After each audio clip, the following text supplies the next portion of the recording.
Majoritatea oamenilor crede că lumea evoluează, adică se transformă continuu în mod ascendent. Tocmai asta este și una din cauzele pentru care oamenii nu învață nimic din trecut și în aroganța lor că sunt mai buni decât înaintașii, repetă întocmai trecutul, fără să-și dea seama că o fac. Asta fiindcă forma pare alta, deși esența e fix aceea. Maria care schimbă pălăria. Pentru noi istoricii, asta este uneori bine, fiindcă vă putem explica mai ușor trecutul, folosind realități prezente. În episodul de astăzi vom învăța cum sistemul Putin ne explică sistemele oligarhice și complexitatea elitelor conducătoare și militare în Imperiul Bizantin și în cel Otoman. Și invers. Vom vedea cum într-un mileniu de istorie mai nimic nu s-a schimbat.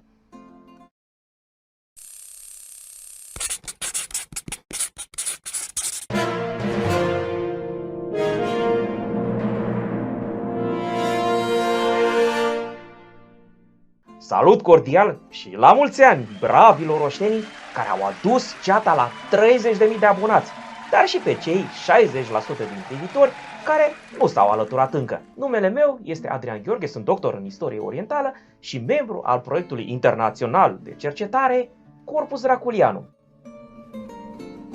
Problema cu evoluția liniară.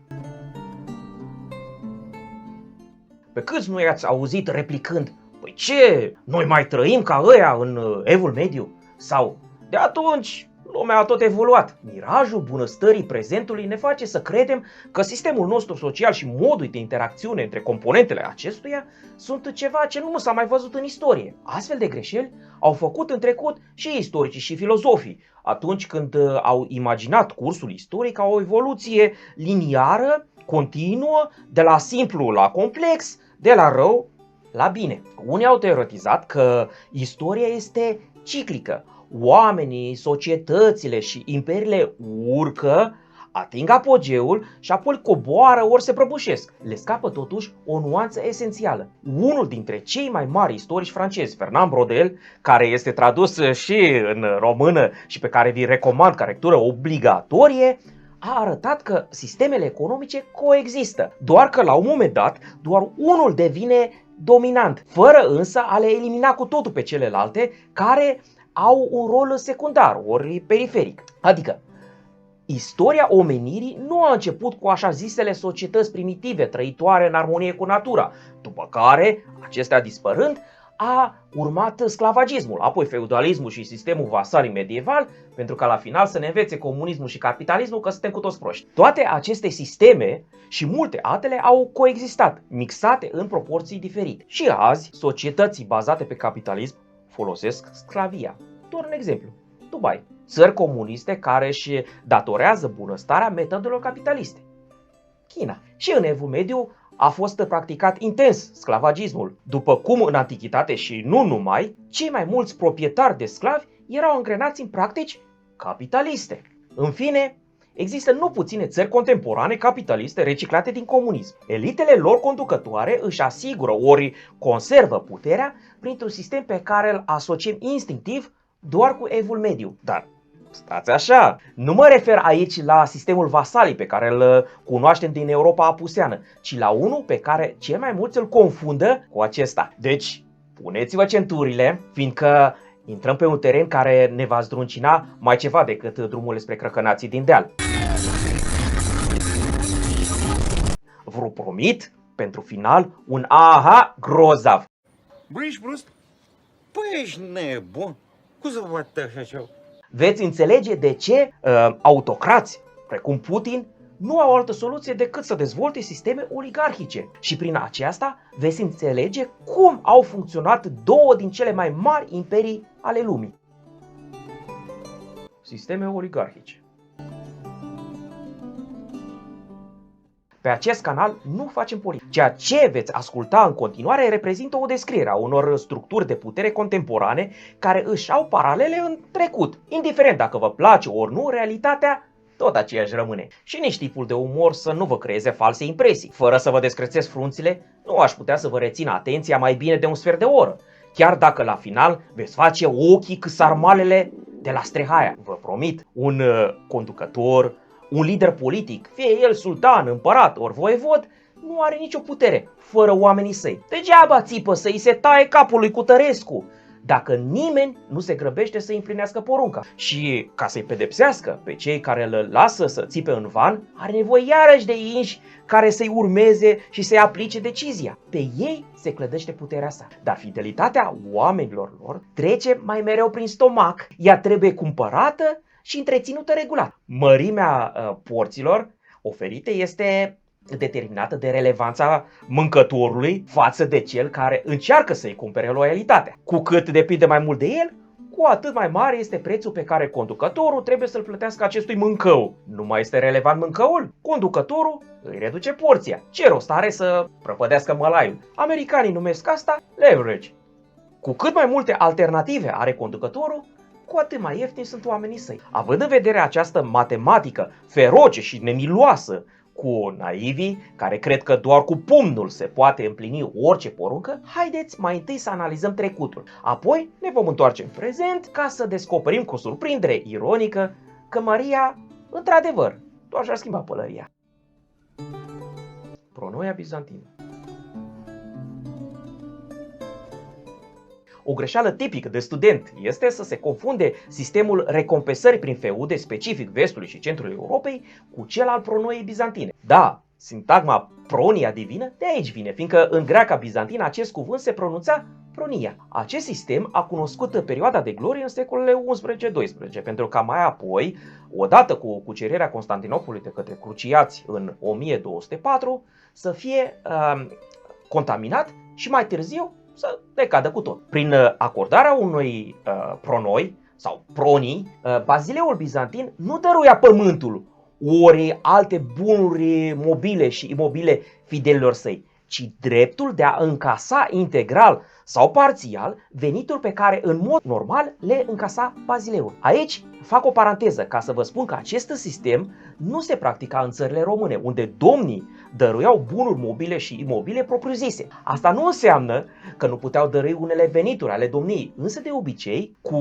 sursă cu tot. Pălți, mori, păduri, poduri, vămile ar fi putut fi o excepție, dar asta era principala sursă de venit a domniei, iar domnul ținea cu dinții de ele. Dar să revin, pe lângă evidenta cumpărare de loialități, sistemul era mai avantajos și economic-administrativ. Cred că majoritatea dintre dumneavoastră s-a prins că pentru a încasa venituri trebuie să plătești pe unii să le aducă, să le transporte, să le păzească. Ei bine, prin distribuirea de pronoi, elimine această verigă. Beneficiarii primesc toată suma care, virtual, ideal, s-ar datora împăratului, iar grija adunării acestor venituri cade pe seama beneficiarului. Însă, ce v-am spus până acum reprezintă teoria. Bineînțeles că pe teren realitatea era uneori alta, în funcție de cât de eficientă era autoritatea împăratului și posibilitatea sa de a impune teoria, adică legea. De multe ori, beneficiarii se obișnuiau să confunde dreptul la venituri, adică uzufructul, cu stăpânirea bunurilor din care reieșea acel uzufruct. În perioada bizantină târzie, când împăratul nu își mai putea controla dinatoii, adică nobilii săi, prin provincii, pronoia a evoluat către economia, sistem care semăna cu feuda europeană și în această formă a fost moștenită și în țările române. Există însă un loc unde acest sistem nu a fost corupt. Timarul otoman. În Anatolia, prezența europeană era prea puțin semnificativă în secolele 13-14, atunci când se nasc Emiratele Anatoliene, între care și otomani. În plus, selgiuchizii, turcii și ei, practicaseră mai înainte, la rândul lor, un sistem asemănător, numit Icta.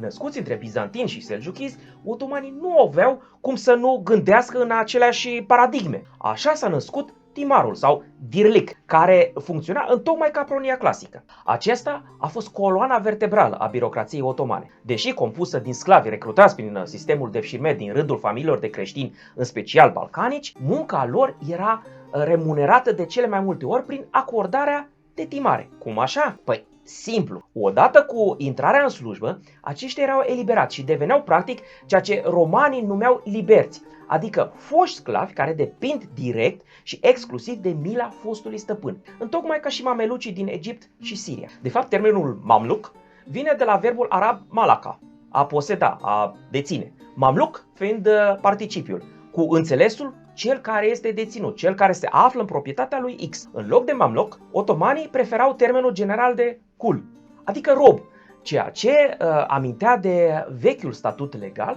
dar și de actuala stare economică a respectiv. Dar nu doar birocrații primeau timare, adică concesiuni din astea de venituri, ca să vă repet, până vă obișnuiți.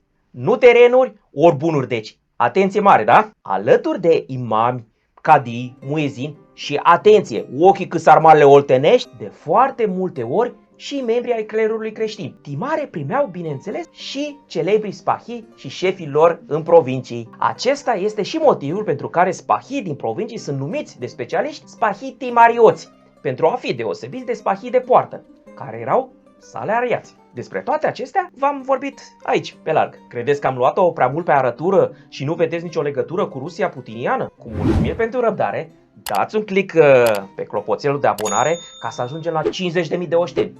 Și dacă v-a plăcut montajul, și câteva cafele turcești băiatului de la butoane. Imediat vă recompensez și așteptarea. Putin și spahii săi. E drept, nu toți oamenii lui Putin primesc timare, ori pronoi, și nici prin diplome oficiale explicite. Dar nici în Bizanț, ori la otomani, nu toți nobilii, birocrații și militari erau remunerați astfel. Unii lucrători din palat erau salariați, asemenea birocraților de rând de azi. Sistemul pronoiar și timarial intervine doar la eșalonul superior, anume în recompensarea celor numiți silovichi, a granzilor pe a căror loialitate se sprijină puterea lui Putin. Cei mai puțin informați și trolii Kremlinului mă vor acuza că inventez realități care pe nicăieri nu sunt confirmate oficial. tocmai asta este și șmecheria. Oficial, Rusia, ca și alte oligarhii sud-est europene și central-asiatice, încearcă să mențină aparențe democratice. Asta fiindcă liderul se legitimează politic și public prin votul popular și nu prin sancțiunea divină, așa cum era cazul în Evul Mediu. În realitate însă, Putin, pe care de acum încolo îl vom numi politicos Găspădin Vladimir Vladimirovici, permite oamenilor pe care își bazează puterea să căpușeze sistemul. Astfel, ei își asumă venituri din buget. Recunoaște modelul? Timare, adică concesiuni din astea de venituri. Singura deosebire că în Bizanț și la otomani se căpușa înainte ca banul să intre în buget, iar în Rusia și în alte sisteme oligarhice de pe la noi se căpușează de obicei, dar nu mereu, când acesta iese din buget, către diverse investiții și achiziții. Și încă o mică deosebire, dar doar aparentă.